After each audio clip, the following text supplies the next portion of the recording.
রোজু বই বের কর, আজকে অঙ্কের ক্লাস হবে। স্যার, বই তো বাসায় ফেলে এসেছি, কিন্তু মনটা তো ক্লাসে আছে। মন থাকলে কি হবে, বই কোথায়? স্যার, মন যদি একাগ্র হয় তাহলে বইয়ের দরকার কি? বুদ্ধিমান ছাত্র তো। ওহ, বুদ্ধিমান। ঠিক আছে, তোর জন্য একটা কঠিন প্রশ্ন। বল দেখি, 100 টাকা থেকে 50 টাকা কেটে দিলে কত থাকে? স্যার, এটা তো খুব সহজ।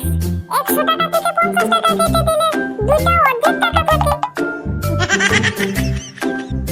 উফ, তোর ভবিষ্যৎ কার হাতে আমি জানি না। আচ্ছা, এবার বোর্ডে দেখো, আমি একটি অঙ্ক লিখছি। 2 যোগ 2 কত হবে? স্যার, 22 হবে।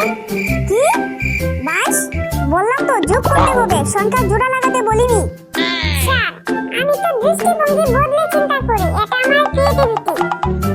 তোর ওই ক্রিয়েটিভিটি তো আমাকে হাসপাতালে পাঠাবে। উফ উফ, যাই হোক, এবার সবাই চুপ করে পড়তে বসো। স্যার, যদি পড়ার সময় ঘুমিয়ে পড়ি? তখন তো তোর জন্য আমি নতুন পাঠ্য বই বের করব। ঘুমানোর উপায় 101।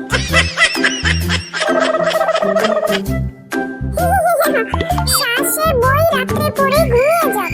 বন্ধুরা, ভিডিওটি ভালো লেগে থাকলে like, comment, share and subscribe করো চ্যানেলটিকে।